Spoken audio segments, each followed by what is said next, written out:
Nwanyị nụcha ọgụ nwoke nwere akụkọ ifeleje park na-eme that guy enweghị shame. Kịta ka m confirm na that guy enweghị shame. Tata ka m confirm na that guy enweghị shame. Ịghọtago? Nwoke nụcha nwanyị nụcha ọgụ nwoke nwere akụkọ. Look at ife dị mkpa mmadụ nọ na-eto onwe ya ule. I nwere okwu with Ogechi, you couldn't even do anything. You are handicapped, you couldn't do anything. There is nothing you could do upon all the contact and shout of manenu up and down. No matter nwanyị ibe ya na enwere okwu jem Ogechi arrest pụta na Facebook nọrọ na Facebook na-aba shamelessly akpọ ndị nwoke pụta asị ndị nwoke oye pụta. Sometimes if look at it, if I on Facebook a disgrace ya onwe fa ndị sịrị na fa nwoke. Look at if ha nọ na Facebook. Okay, Ejike Samson, off you go, have a nice day.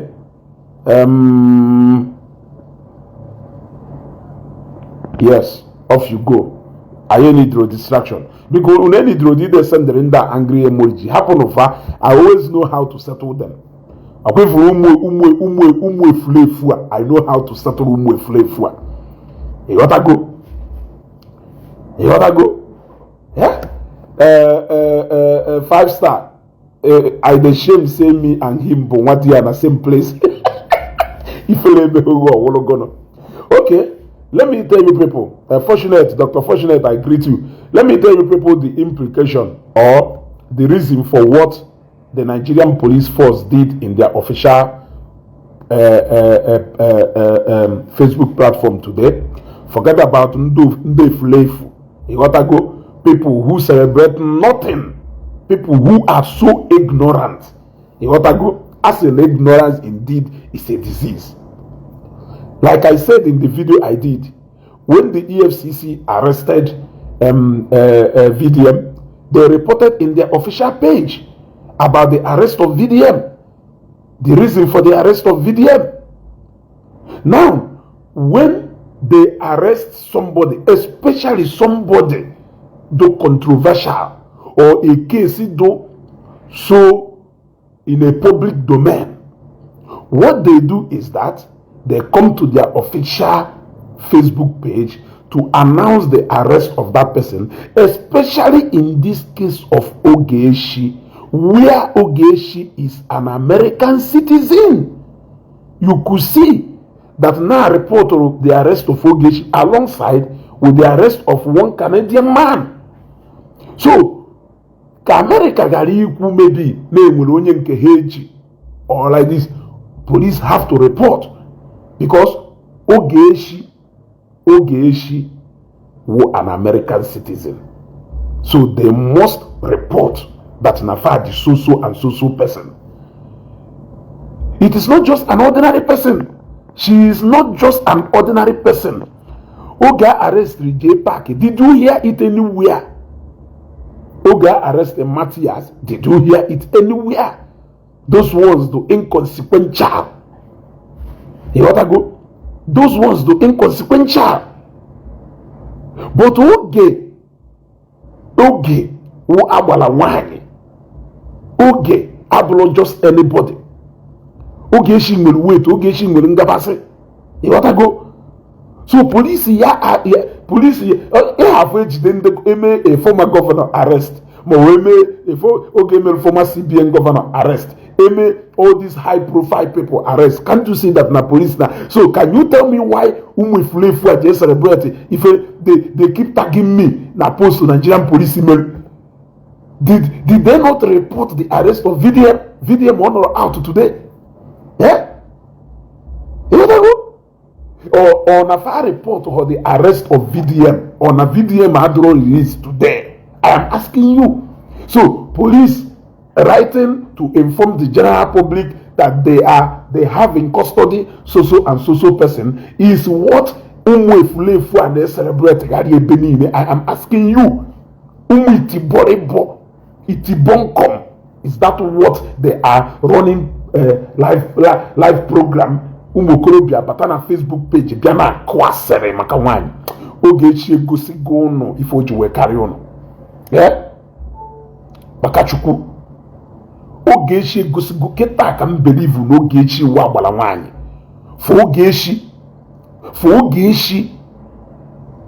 Ogechi inwe capacity of ịkpọkọta ụmụ dimkpa one na Facebook platform ha nọrọ ebe ahụ na-agba asịrị. That is how powerful she has proven to be. Ogechi ese n'ụlọ akwala, Ogechi amịsịsịa n'ụlọ balada ụnụ n'ahụ, Ogechi eshuo n'ụlọ ụla and continue ide eshuo n'ụla ụnụ ya anụ nwee, ụnụ ya emecha regret if ụnụ ji wee decide to be sleeping on her matter. Ibu ụnụ na-alaha ụla ụnụ na-eche maka Ogechi, ibu ụnụ na-eri nri ụnụ na-eche maka Ogechi, ibu ụnụ na-agba mbọ ụnụ na-eche maka Ogechi. That is how shameless some of you do go. That is how shameless some of you do go. Look at J-Park. For somebody like J-Park, who is a frequent visitor to police cell, to even come out to come and brag, arrest the man. For somebody like J-Park, who is a frequent visitor to police cell, how many times have you been in and out of police cell? Celebrating na arrest Ogechi na Facebook na atahongo. Baba ego na Facebook na akwụ ụgwọ hapụzi ụmụ okoko na bịa na Facebook ga abịa eti ha ka iji akpala ego. My Facebook page adọrọ monetize, so nwegodo 1,000 or 50 or 120 million views here. Onwere ife ofeshirom anything, ofeshirom anytime. But of unu devela ha unu na-eje na page J-Park eji akwasịrị ego ka unu na-agba ihe uji ụbụrụ unu were achụ ego. Yes, uji unu were akpala ego unu che na unu na ya nọ n'elu, unu che na unu na ya nọ. Kedu ife kpatalụ na nyanwa enweghị ike ije arrest Ogechi on his own accord? He has to wait for mobilization from a woman in Abuja for him to perfect an arrest na Nnewi here. He had to go for a mobilization from a woman in Abuja to go and arrest Ogechi here. Imagine. Now, after arresting Ogechi bacha n'ugbo pụta, you still shiro kpagụkụkọ na report ndị mmadụ etu nwanyị ndị mmadụ amarodu most of the things mere between ya na Ogechi karịa nke ngụ Ogechi sewasịra Ogechi siriri ụbụrụ ipiokpuo nwere ike ime anything no nwanyị Abuja meso ntene mapụta bịa report or reporter CNN reporter. You have turned yourself into a reporter. It's a Naguno Ogechi in a case. What is it that you cannot do anything? You have failed to do anything. You have failed to do anything. Need that report to carry case Ogechi. Na arrest Ogechi. The most controversial and the recent case. I am asking you. I am asking you. The most recent case, mama. Why are you meandering and hiding under a woman? Why are you hiding under a woman? Sometimes amukwanu nwoke nyawuru nwoke. Amukwanu nwoke nyawuru nwoke. John Nna Chris, I will allow you to write another comment before I block you. I will allow you to write another comment before I block you. I don't need people like you in my page. I hope you know. You want to go? I don't need people like you in this page. You want to go?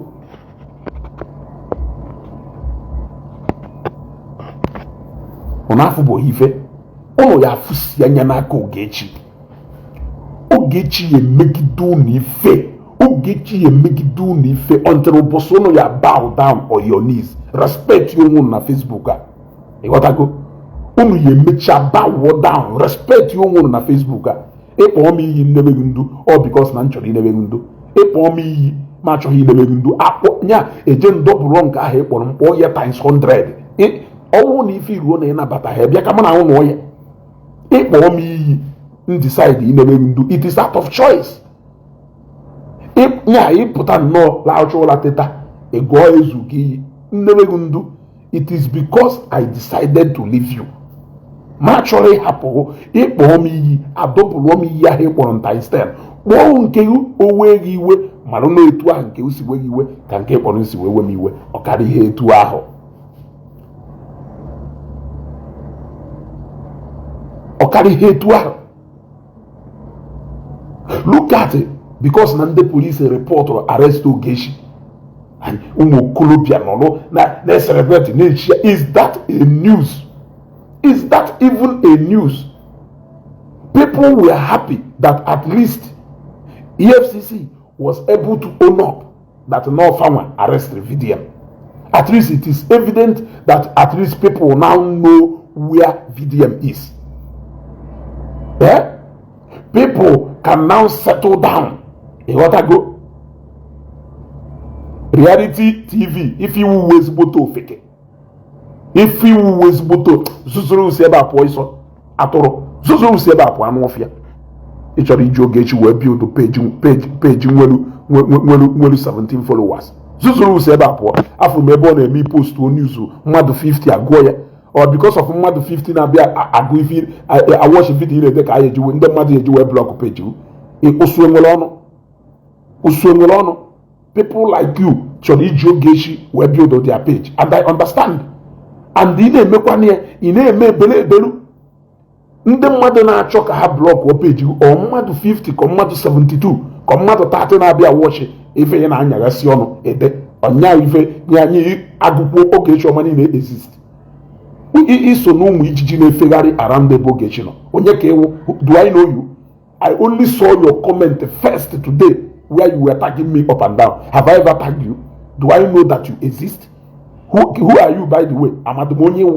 If I are with Donny, Nagasion, Nagasachono, or Mad 22, Mad 15, Nabiane, he just na follow was Ogechi, Nabia, Mefa. Angos says, go my man, stop this play. Ogechi is in Nigeria for 5 months, unprepared. Izuchi Angos, I respect you so much, my brother, but I won't emanate African comment to you before, and I disregarded it. Big Anamayo, oh, my brother. Anamayo, it is not that comment again. I like Ronya. You got to go. Ogechi Adayo, Ogechi, no, Nigeria for 5 months, so she should allow herself, and the mother rubbish here, because no, Nigeria. So Ogechi should use because no Nigeria allow one day bully people who were bullying her or get her back to them. So she should allow them to get away with that because no Nigeria. Yeah, I am asking you. Yeah, Ogechi na kutas na mi fenile na no herisara. Is that not supposed to be a problem? Is that not supposed to be her problem? Is she not an adult? Is she not an adult? Eh? Do you want me to also advise you? Because I know you are outside. I left Zambia, where even no, but I'm in Nigeria for 1 year. And you can't do it. So allow people to make their decision. Ogechi is an adult. She knows what is good for her. She loves her family more than you. She knows her financial condition more than you. So why are you using no Nigeria? Why are you using it? Has Ogechi ever complained to you? Allow her to sort out her case. Yeah? Allow her to sort out her case. You know what I do? Allow her to sort out her case. What I don't understand is when some people say, Ezugo, you are strong for standing up against people who try to victimize or bully Evangelist Ebukobi. But when Ogechi stand up for herself, and I say Ogechi Ogono, that is the selective judgment I don't understand. And I don't fancy it, honestly.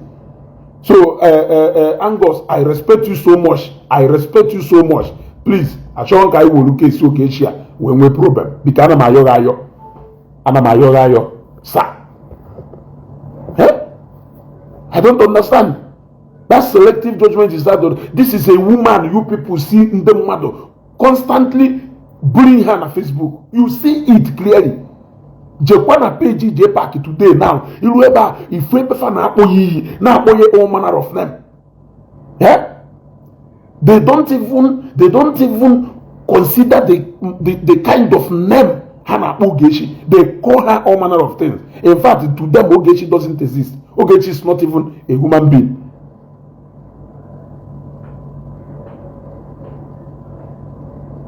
Yeah? Ogechi is not even a big also. And before Ogechi bata, let me block you immediately. Just say Josham Pago Ogechi Nyabata. Ebiazie ka block or atoro. Inwe jail lidan ni wecho onye gwara Nyabata.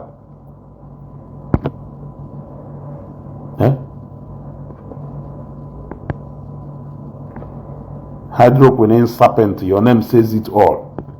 Nazanafa, the saga. Odi afa ha na adazo onwe ha Odi afa ha na adabu onwe ha. Ha Chineke. Odi afa ha na adabu onwe ha Ibe ma agota hodo ka JPAC si we no kata Ibe ma agota hodo ka JPAC si we no kata je dawu uniform hisie. O je dawu uniform hisie. Honestly, how I wish no before that we be there. What I go? So happen. Une ekwuzi na ife ahụ unu na-ekwu. Ogechi mmanụ ndị nya na-enwe n'okwu nya chụ ha ntụ osiche chụ ha. This is me ezugo saying it. Yes. What I go? Ọwụ na o decide ya iso ha. Calmly, it is a decision. What I go? Ọwụ na o decide iso ha calmly, it is a decision. Or decide to serve her in the language they understand. It means they understand that language very well. So, don't be upset. Don't be upset.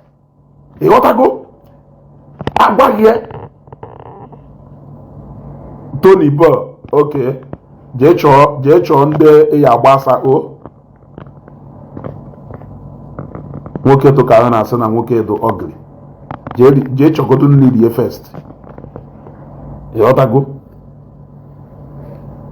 yota even nekwu jegodu na page JPAC ilu ebe ahụ ka ịfụ the kind of names fa na-akpọ Ogechi ka ịfụ the kind of iyi fa na-aga Ogechi ogogwalo owulu problem ife ha chọrọ owu ka ọkụ ga aka na ọba nọrụ gebe ntị ka ha kpọba ya afa kpọba ya ife sọrọfa ịghọtago. I will never for one day, it is her decision, it is her life and not my life.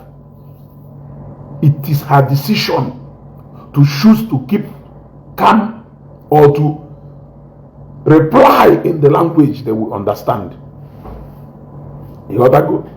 Police is not even the police have the police. I've always said it.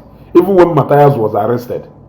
What I said is that arrest you. You go and prove yourself on how you try to get it. Is your own. I said it and I'm repeating it again.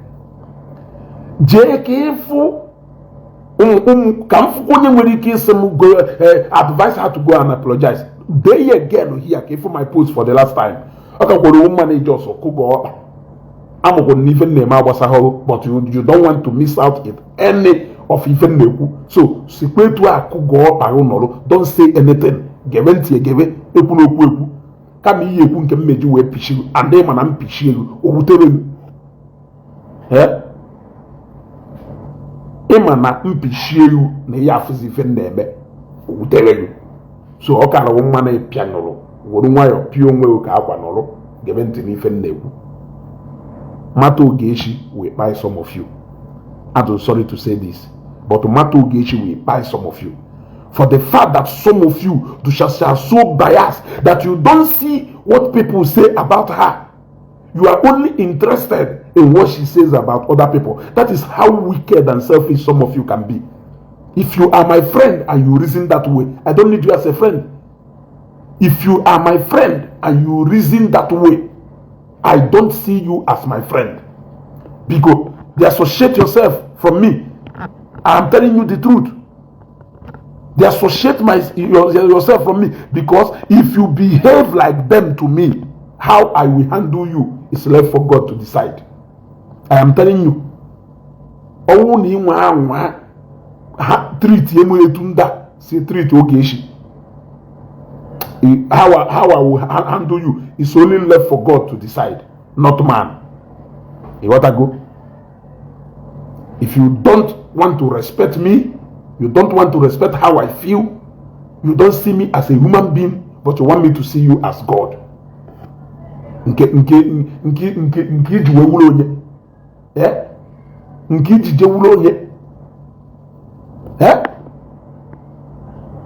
Nke jiwe onye. Ekwugo maka onye jelu na nke onye ji ụgwọ. Welu na nke onye ji ụgwọ, welu wee na-ebukosi property onye ahụ na onye ahụ ji ụgwọ na ọ chọghị ịkwụ ya ụgwọ. Ọmụhụ na ndị pampe na-abịa na compound ahụ ịbịa gba onye ji ụgwọ. Ha wee bịa ruo ebe ahụ wee fizie the guy. Wee uru ute na ha ji wee chọba that guy na that guy ji ụgwọ. Ha wee nwudezie ya ebe o jere ibu property onye ji ụgwọ. Onye ji ụgwọ. Now, even na Joe, how do you want Pampe to handle that matter? Are you going to tell Pampe, please forgive him, give him time, when he has failed to forgive the person ji ụgwọ nye time? You see, that is how people live their lives. So sometimes, if you want them to feel the pains of what they are doing to you, give it to them in 100 doses. They may not understand what they are doing. You gotta go. That is why they are good in calling somebody, but the moment you respond to them in those, please, why are you calling somebody's father or somebody's mother? But all you are too busy insulting your entire generation. You want to go? Oh, you are too comfortable able now insult your entire generation. But the moment you have a name or one, if we object to his knowledge, no one will get a one year, but all you are parting at well.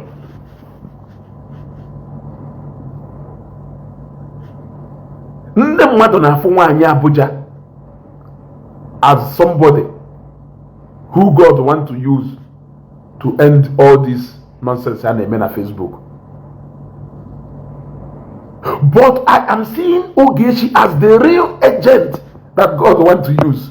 Yes, I am seeing Ogechi as the real omniscatter God should use to end this thing and na-eme na Facebook. You want to go? Because onye ohi na-eme ọbịa zuru ife ịchọrọ ịma na ọmakwoli n'ohi ka ọ na-abịa ezu ife ahụ, and ife ahụ ọ na-abịa ezu na ọ na-adị upemfụ ozute je ezurukwa nke ozutere. That is why iji afụ ndị a na-atụ akwụkwọ, biko na-emetụrụ m aka na-ekirikiri m aka na like and love, and ọ bụrụ na share about this video, share this video. Ịghọtago? Na-ekirikiri m aka na like and love, because there is something that is happening. But if you like this video na ekirikiri maka na like and love na awụ ya awụ, it will not take anything away from you. You got to go na awụ ya awụ, or it won't take anything away from you. Yes, na awụ ya awụ na emetụrụ maka na like and love. You got to go. So they fail to understand the language which they speak. Ogechi will be the agent God will use. We wipe all this nonsense on them on Facebook. She is the real omniscatter. If he running well on, if he run on no ni sorry so jekwu Ogechi ka ogbagasịa ga ahụ. Jekwu ka ogbagasịa ga ahụ. Ishokwu no zuru ego Nigeria niile. Onya wonye izizi accuse no zuru ohi. Onya wonye izi accuse for financial fraud. Accuse by VDM for the same thing and so many other people. Uncle Ogechi Wunkizi in a celebrate.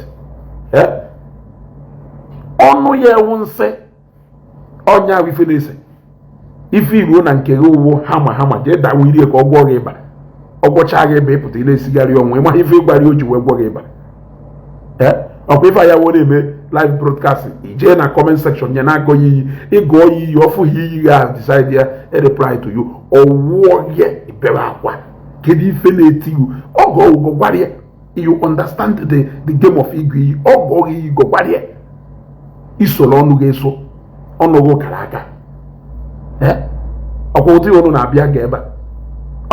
na-abịa ga ebe ịgọ onye mmebe gị ndụ idebe ahụ na ezu ga-enwe ife ọya ekwu mana ịgọ nya kịta mgbaghịsị ya tụtụrụ ụlacha ya ịgọ nya kịta mgbaghịsị ya tụtụrụ ụlacha because ebe nnọkarị mmanụ ya nọ na comment section na-ede ife one ka ihe ede in 1 minute or 2 minutes enwere ike finish chere ụghasa ka ụkwa ibebezi akwa ebe ị nọ ị na-atọ ọnụgharịzi ebe ị nọ unu fail to understand the power onye nọ na screen nwere value na-ede ọnya problem unu nwere ịghọtago na onye nọ na screen nwere power value na-ede ife ọsọkwa ogu kọpịa onye nọ na screen can finish you within 1 minute or 2 minutes iwewezi iwe ihe etu Ogechi na onwere ọnụ ọjọọ kere ife gwara ya ka bidogodo ebe a kere ife gwara ya kere ife kpọrọ ya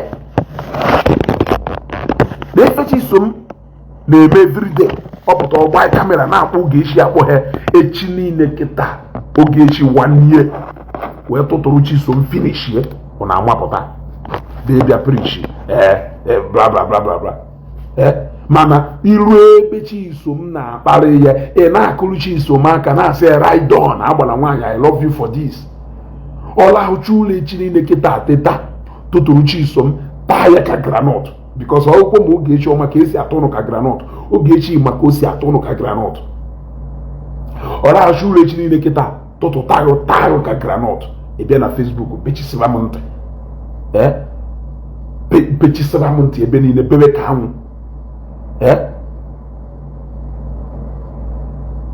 mana mgbe ị na-amagharị ka ọsa na-amagharị ka uze ịmarọ mgbe ị na-amagharị ka ọsa na-amagharị ka uze ịmarọ ife ị na-eme mgbe ahụ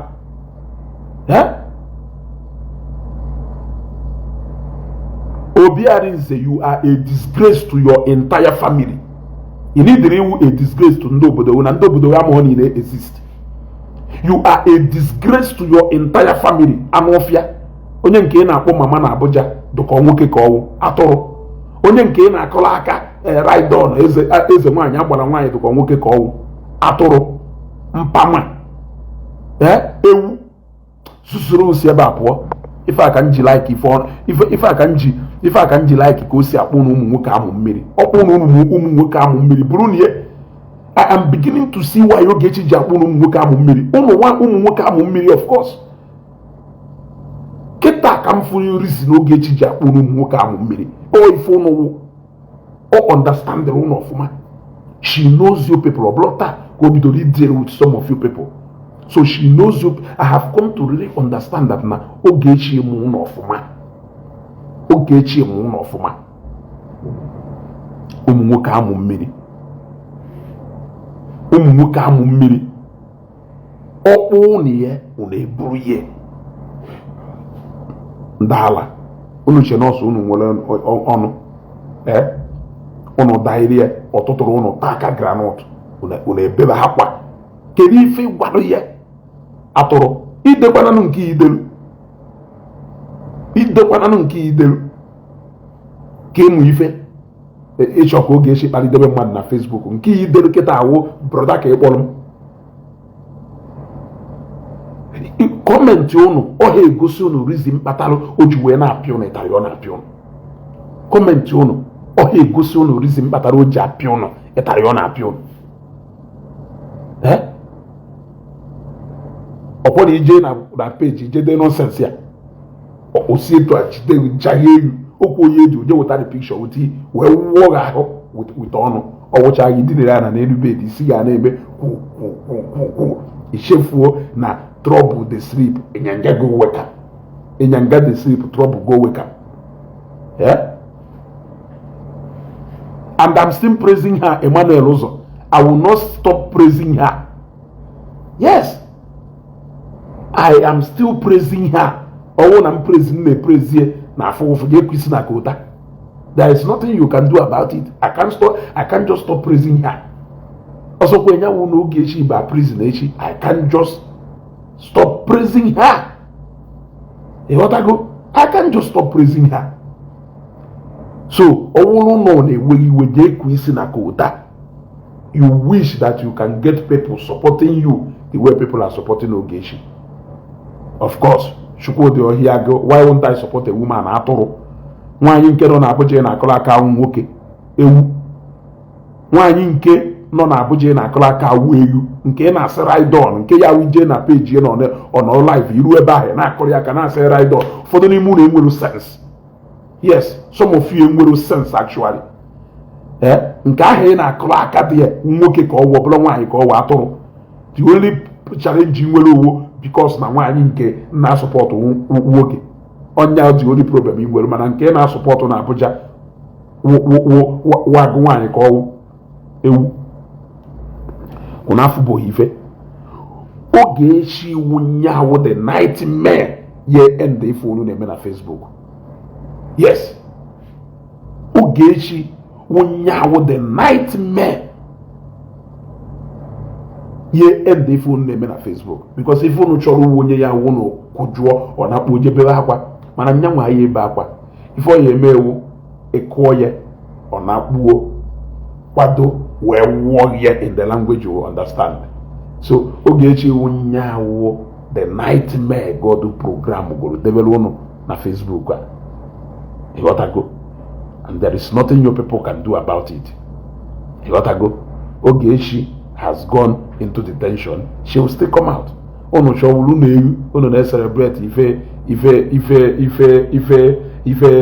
Nigerian police there na their page. Because na ha report or na ha ji Ogechi na their custody. Emakwa ife na police jidelu mmado report ona fa jonya. Emakwa ife emakwa no go se na ewu mmado. Bagari na police stations niile nwe na Nigeria ta onwe na nde no ebe a 6 months nwere onye ma na fa na ebe a. It is because na fe nwere mmadu onwere ife fawo afro ha na onwere ife hawo ewuru ha jedewe na police station. Mmadu Mary ga arrest she ime intimidation. O ya like ka ezuta mmiri ka ndị mmadu gara ime ebe ino. Oni nwere idea. Mmadu Mary arrest o wee wụrụ na mmadu shọrọ ka o mesie ike ozo your location n'ebe ndị polisi nọ ka ha gara ịma for the mere fact that na polisi jidere wu wee gwa the members of the public na fajiwu o gosiri na iwu nnukwu mmadụ o gosiri na iwu onye ama ama o gosiri na ịbụrụ just anybody. Yes, o gosiri na ịbụrụ just anybody mana ọnọdụ so daft na ụlọ amara ịchọ ka arrest ya mmadụ gbaa ya ọkụ ka na Nigeria izụta ebe onye ahụ nọ before ndị mmadụ achọta ebe ọ nọ onye ahụ akụọ na 2 weeks ọrị ụfọdụ ndị ya na-afụ nọcha na prison yard ma ọ nọcha na police station scatter here and there for 6 months 5 ụfọdụ n'ime ha ahụ ndị onye chọrọ ịgba ha ọkụ ka zụtalụ ebe fa nọ mmiri ya ama o nwere ike after 4 months or 5 months afụ onye ahụ ebe a dọmpụrụ ya na ofu sel somewhere nyaka polisi ji mmadụ baa wee mee official report that we are holding this person. Ono na akpagharị na Facebook na atagharị nne ife wu a good news. A very good news. A very good news and a welcome development that na police owned up. They should be even commended for doing so. They owned up that we have this so and so person in our custody. You know, we have so and so person in our custody. It is a welcome development. na onye chọrọ imesi gị ka anyị ekweri ka ndị mmadụ mara ebe ọnụ nọ, mana ụfọdụ n'ime ha awụ okpo ka ha wụ, ụfọdụ n'ime ha awụ okpo ka ha wụ. Ha na-eselebreti ha na-eselebreti na ndị polisi na ndị polisi kwuru na ha ji Ogechi. Chineke,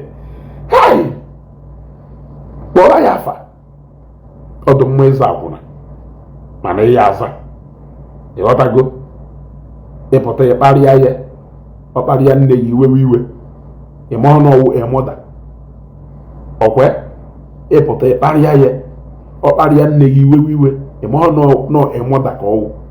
Ana m ajụ gị ajụjụ n'afọ bụ ife.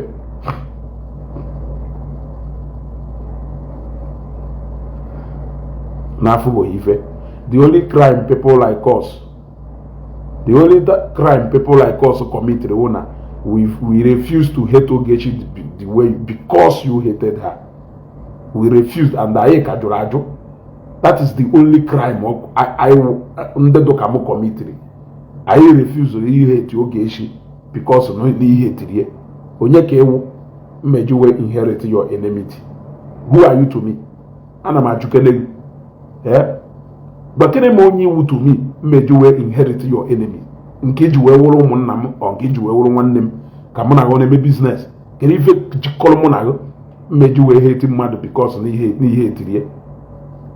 You ought to go because of your personal or go mother. Sometimes I don't know how our people on your pattern and they buy na need sometimes can you aki can treat here? Sometimes you need Ogechi in your life. So many people need the spirit of Ogechi in their life. Ogechi will haunt you today, haunt you tomorrow, and haunt your everlasting. Ogechi ye make it dogi fe a malo na cup white corner. Ogechi ye make it dogi fe a malo nya a malo na black or black, white or white. Because him will be careful white, man wear black, and I second na if I will white in a clam, na if I in a clam, man no Ogechi make it do if a malona white go by fire by force. You got to go. All the things on na accuse you we for go times 100 against. I can never pity for JPAC one day. In fact, Ogechi putakwe in work with JPAC. I will support Ogechi. You're thinking of JPAC in it. If a JPAC in a bella of Lonyeke, don't you know him? Emma who know JPAC or that dog or Piaye or the Ogechi will shop at Anna or no, I hate Jabon or Baraka. You ought to go on Ade Jabon Baraka. I'm only got a qualified now. I am a realist. I am a realist. Yours as Ogechi haven't seen her kids and age mother for 5 months. You will not end well on this social media. Abuja woman. Yeah? I am a realist though. I keep saying it. That is why when I show myself my color towards only likely, you will understand what I'm doing. But when I do it, no only like you will not understand. And I don't expect you to understand. Yes. I don't expect you to understand.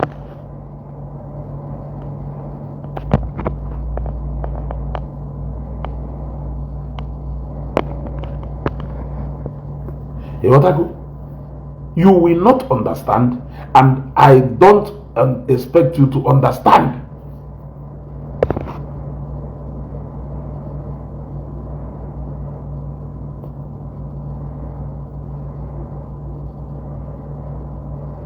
Don't you go, Michael? You do how business. That one is your business.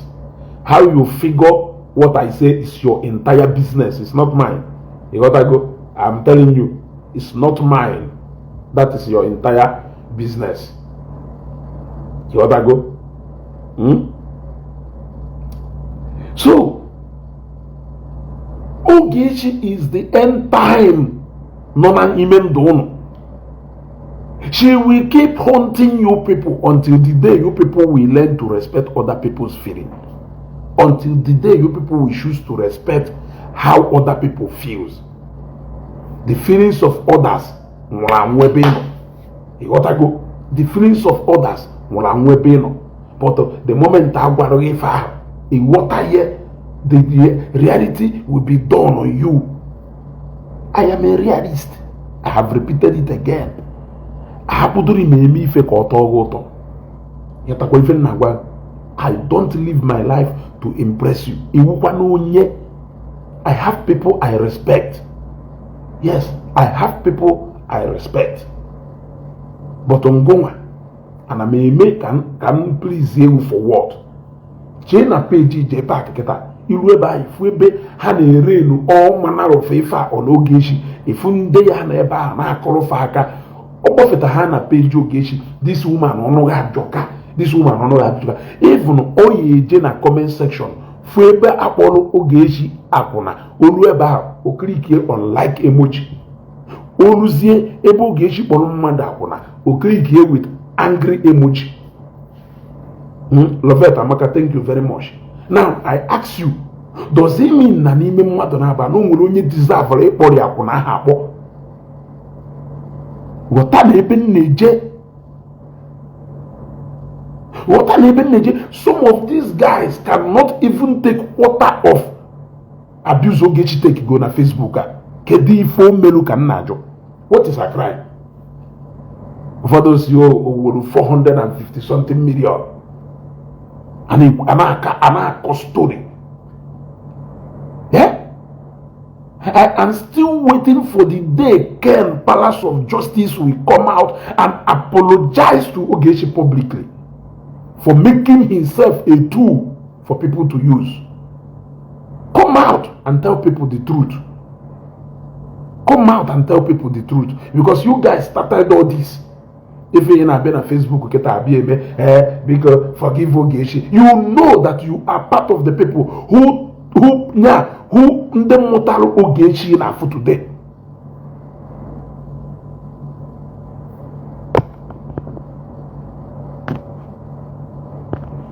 You want to go?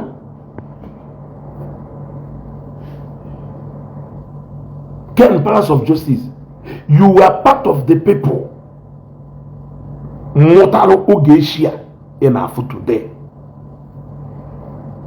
Yes. You are part of the people Mortal Ogechi in for today. Because you people recruited yourself into one page and the Oye Palace of Justice. You people come together every day to sit down and discuss and plot the downfall of one person. All of you gathered for months, for years, against one person. And in a bid for her to defend herself. That is the Ogechi you are seeing today. And some of you will come today and look at her and pretend that you don't know what is happening. Can you take quarter of what Ogechi takes from people? Can you take quarter of what Ogechi takes from people? I stand with her, Gidigba. I stand with her, Gidigba. I am telling you. If again, I repeat it. Even if Ogechi decide to use Ipereye, Bulgaria and the whole police in Abuja, I still stand with her. I can never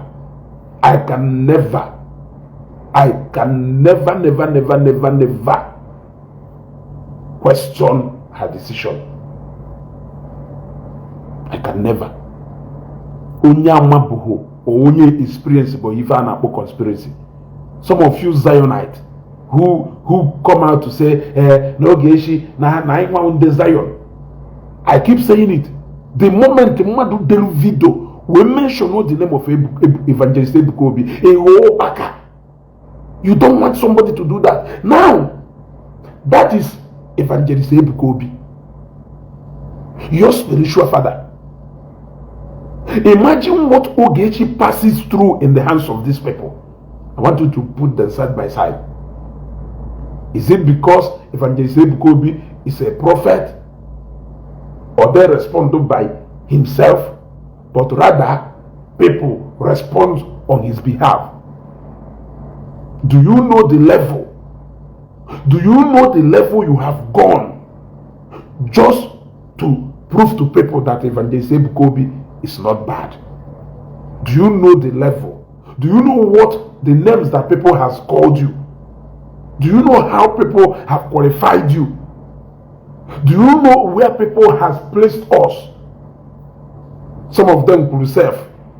They place like on a salary. Some of us who we can comfortably pay salary are saying that we are jobless. There is nothing they have not labeled us. Now imagine if it is Evangelist Ebuka defending himself by himself. Imagine. I am only trying to make you see the tight corner where Ogechi is. Because I am asking you,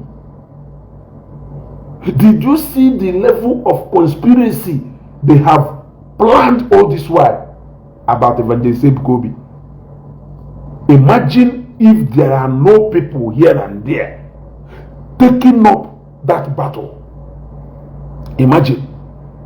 I want you to understand what this guy subjected Ogechi through all these years.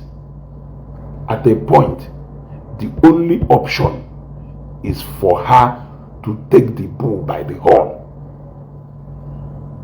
The only option is for her to stand up and defend herself. That is the only way she is still up and kicking today. Otherwise, in the end, Akemege will lose focus and direction. Ogechi was one of the, or was rather, if not the first person, below all this NGO or raising money on Facebook. Some people fear, although are too strange, they never understood what it was then. They gathered themselves. They gathered themselves together to go after a woman. They gathered themselves today. When I look at some people, if we be the one who that blah blah blah blah blah about VDM's NGO, I see people who condemns Ogechi coming there to say, "Ongolonya wasalo, kelife wasalo na NGO ye." That is the same people who are coming out to say that Ogechi is Lego NGO and the mad. All no way he first supposed concern the one on a NGO account of VDM. Kelife concern on a NGO account of Ogechi. I am asking you. Nguma wonyo mena na buze eziokwu firu no way first supposed concern na NGO Matthias. Kelife concern on a NGO Ogechi. I am asking you. You want to go? Have you seen why we can never make any headway?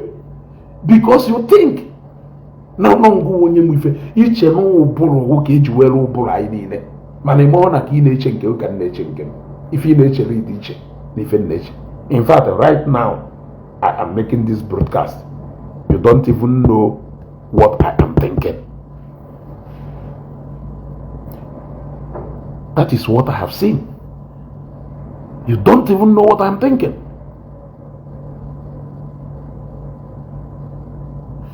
You want to go? It is the same you, or it was the same you who came out and defended Ijele. That in Ijele, I suppose you can arrest here, even after going extra mile to threaten the life direct of Evangelist Ebuka and the family.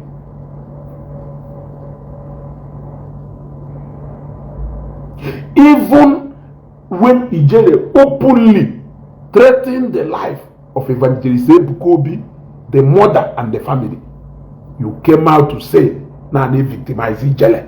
Can you arrest Ijele because of no freedom of speech?"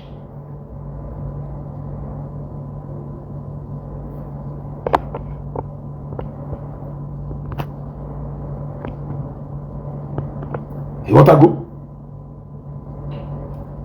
Now, the same Ijele who said all manner of things with his mouth, and you think he doesn't deserve to be arrested, you are now concerned with Ogechi Okunono, and you think he should be crucified. If you think it is freedom of speech, if you think it is victimization, what has changed? Some of you people, Ogechi Njaka, I don't blame her. I have seen your videos. I have seen what you people, I have seen what you people have said about her during the time of Ogechi versus JPAC. I watched JPAC video, I watched Ogechi's video. Ka Ogechi na-ekwu ka JPAC na-ekwu, ka Ogechi na-ekwu ka JPAC na-ekwu, ka Ogechi na-ekwu ka JPAC na-ekwu. Today, you want us to forget everything JPAC said and focus on what Ogechi said. They play. You are a joker. You will cry the day Ogechi Yapota. Go and mark today's date. You will sit down to plan again. Continue planning. Ogechi will be moving ahead. I don't happy. Put all of you side by side. Put all of you side by side. All the people who are conniving, conspiring, and planning against Ogechi. Put all of you side by side. Ogechi Barono 100-0 on a personal level.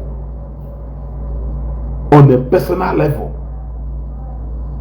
Mandeneko na family Rudi Faneko on a personal level. Obado Igbe. Epo bata digo, opo bata die. You want to go? What does it show? That why you people are focusing your energy, plotting her downfall. She's busy focusing her energy, building herself. Yes. She is busy planning her life and herself, planning the success you are jealous of today. Respect other people if you want people to respect you. Respect other people. Epo monyohi. Enwere right and freedom ekpo ifo. Iprove na mu wonyohi, iprove na wefa. Esekwazie na ma honyohi aspango na ife mkporo. Okari hetua. Man ideba ho na ya akpomonyohi. Akawaziere ngaka ma wejezie mbe akwa. Ose na mu wonyohi. You are joking. You are joking. Imege puonu kpomo onyohi. Imege puonu kpomo onyohi. Agwango onye owu ngo jetoro. Agwango onye so na nde jetoro. Imege puonu kpomo onyohi. Agwango onye so na nde jetoro. Ofu ofu. Bosi ozo, you matter how to put your mouth and talk.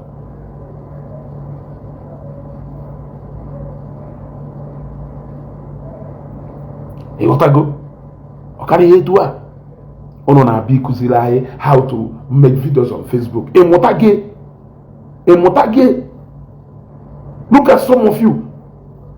Somebody like Mexico and do to nche basonu di wicked ofodo JPAC ha na gbasande mad. I know what to do to some of you next circulate my pictures on your pages. I know what to do, but I don't need I practice what I preach. I'm sorry to say that.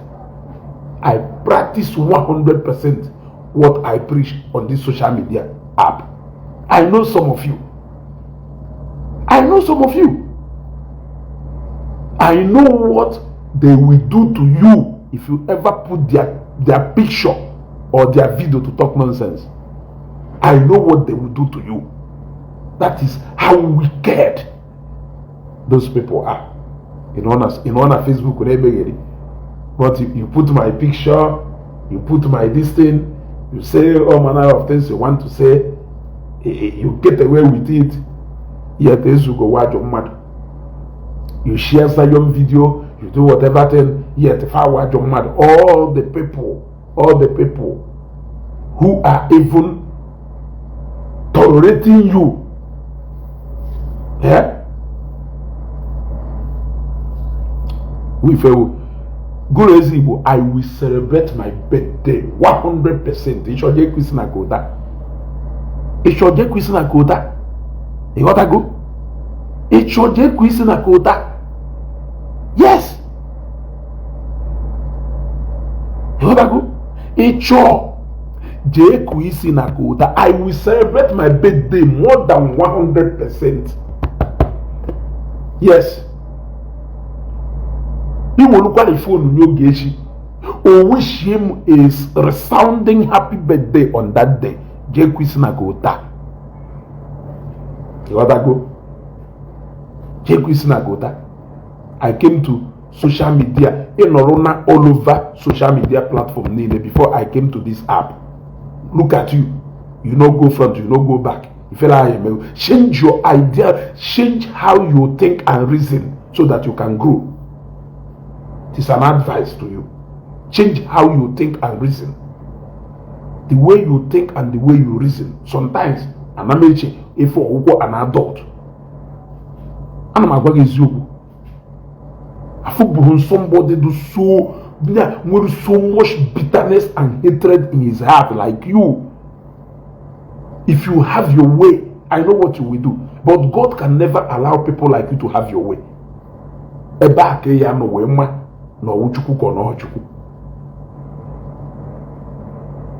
God can never allow people like you to have your way. And that is why you can keep imagining, why is people like Ogechi, or why are people like Ogechi progressing?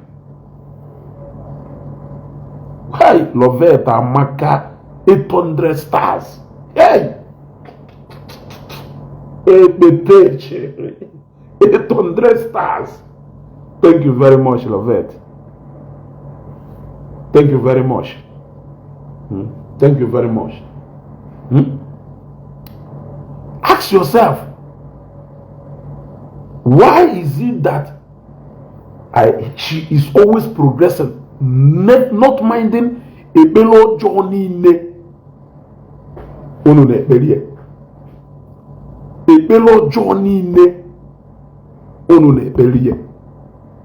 bad wishes wish. You people wake up every day and pray that everything Ogechi they may collapse the next day. Yet she keep progressing more than all of you who are fighting her. She is successfully married to a very understanding husband, the one who stands by her like sound mind, stand for by Angela Mosu. Yet in all your wisdom, every day in a plaster nanya, every day ana kuri ono, ana kuri ono, ana ejo lasta chiganya, ana ejo lasta chiganya, mali anya ugoni in a bugebanya. In all your wisdom, you gotta go. In all your wisdom, nyama ne progress na ga odoka ya se no na ga effortlessly. Ụfọdụ n'ime unu si na unu ejego na arụsị, ụfọdụ n'ime unu si na unu ejego ebe niile unu dewerie n'ọta n'ebe ekpere, still ekpere niile ahụ na ife niile ahụ unu na-eme na-atọ unu into success for her. Ogechi can buy J-Pack 100 of J-Pack na ịkpọwa ha na shelf. Ogechi can buy J-Pack 100. Yes. Are you not aware? Anamatoga. You people should allow that woman to rest. You people should allow that woman to rest. I don't support oppression. I don't support victimization. I am against Ijele today because onwere ife Ebuka Obi mere Ijele wee bilite wee kpuru Ebuka Obi n'ọnụ wee na-akọli wee na-akpọ ya, not for one day. Evangelist Ebuka Obi meghere ọnụ sị ijele. But in Ogechi's case, everybody that Ogechi has talked about, Ogechi will problem on social media. I can show you videos where you talked about her. Yes, I can show you videos where you talked about her. Look at somebody, look at one J parking car, no Ethiopia. Kelafe page, Alosiana Kolombank Ogono. Kelafe, afa one J park no Ethiopia. No na Facebook openly si na ebuko bi na akpontu. So no nye pota na Facebook abe caution Ogechi, abe advice ya on how to conduct ourselves on Facebook. Philip nya asere m Chineke azegbakwo.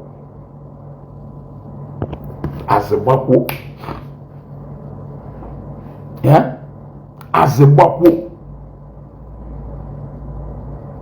Look at somebody on a Facebook. Oh, mother, have seen no nya na pontu. E mama do ne no na Facebook eba. We wo.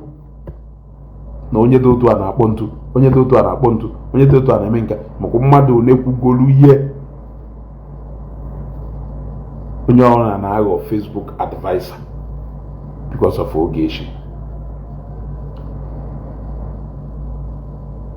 Because of Ogechi.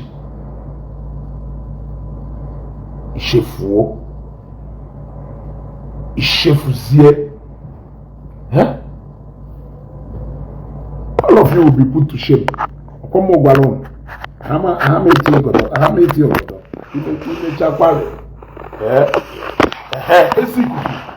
Look at Ezikuku. The video is on my page. What I go? If men we are God, black, thank you. Ezikuku. No na Facebook we will openly na evangelist ebuko bi na pontu. The video is on my page. Ezikuku be na Facebook be advice ya on how to Shioma Samuel, God will punish your entire generation. Sarah Zuzu Poiso, blocked. God will punish your entire generation. Or not punish you if Ogechi, if you cannot sleep because of Ogechi, is that not punishment? Which wickedness, which punishment can you tell me the wickedness, the punishment? Some of you are to go punished already, but you don't know. Some of you are to go punished already for the mere fact that you can sit and discuss a woman who doesn't even know that you exist. Look at onona advice mad. Onye advice. Some of you who know worst things about people on Facebook here. Is it because Nandonu Puru Makaha Meshilon? How many of them non on Facebook?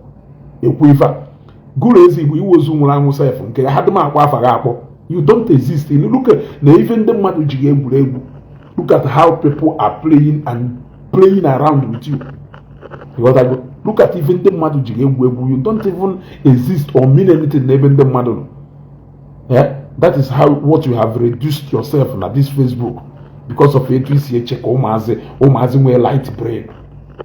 You gotta go omazi with light brain. Some of them have said worse things about Evangelist Kobe. Some of them have said worse things. Your only nightmare is that Ogechi confront all of you. Your only nightmare will be because Ogechi confront all of you. You gotta go. Unafubo hive. Nenu ha fake account.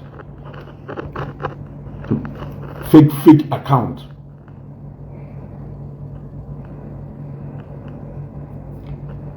Fake account. Is that not how sleepless night? Do I have a fake account? No. Yes. Do I have a fake account? No. JPAC confirmed it by himself. the day na watch program ya o wee sị na ibe m na-eme ha pụta ha ewu fake account na watch mụnwa iwo my real account na watch. But the question is, the question is, why will I watch you with a fake account? That is the question. The question is, why will I watch you with fake account? On my real account to watch ya gune. Why should I hide to watch you? Why should I hide to watch your video? If I want to watch your video to see what you are doing, I will watch with my real account. I don't have any fake account. If I comment in your post, that says you go commented. If you see me coming to watch you, that is Ezugo coming in live to watch you. So your people started creating fake account just to be causing Ogechi. Kunu wena go Ogechi, kunu wena boyfa, kunu wena boyfa. Nwanyị Abuja ha na-ekwu ọkwa voice note wedu all over. Ọpụta threatening ndị mmadụ. Na onye share voice note ye, onye share voice note ye. Yeah. You cannot hide the way. The fact that na basaga sina saga po kasaga si ebe no po. That is the truth. That is the truth. Ina basaga sina saga po kasaga si ebe no po. That is the last advice I will give you. But if you think you can go until the day you shop na ega hiri ni ye jinwe jegoro no na leki je juo nde meru case je juo nde mbu meru case. I don't want to call names for you. Je juo nde mbu nde meru case ha mechara regret ya na ukwu na farm na ha ka eji ega we je meputa something do reasonable. Okari hetu a igotago okari hetu a. The rule is very simple. Igano ilo mwego Ogechi akpaliayo. I've never seen that. Onye owu na nya na Ogechi nwere problem, nwere genesis of that problem. Onye owu na nya na Ogechi nwere problem, nwere genesis of that problem. If you want to solve that problem, go to the very first beginning. You want to go?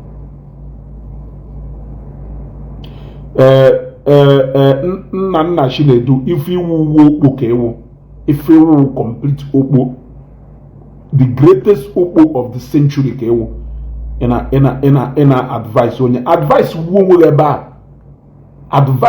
advice ya wureba advice ya hayi Ogechi advice ya wurudia atoro. Don't involve Zion in what you are doing. We can't involve Zion in what we are doing. But Ogen Kijele, we can involve Zion. Atoro. Yeah? Ogen Kijele, we can involve Zion. Oluono Ogechi, we cannot involve Zion. Prove Vorunketa and Ibreu. Just prove to me now Ibreu. Don't involve Zion. Don't involve Zion. Anyway. And we have a stressful day today. I just came online to tell you people now for the next celebrity police publication. I'm so ashamed of them. And then Chenahan will oboro. We man a hen will oboro. What I go? Amorokwan na common na police denu na ha Ogechi. Amorokwan no or the word celebrating. I don't know. I don't know that not what celebrating. Anyway, because Kabanita Mala Imwa. Rabago. Kabanita Mala Imwa. For all the lovers of Ogechi, one word I have for you people. Joy is coming. Joy is coming.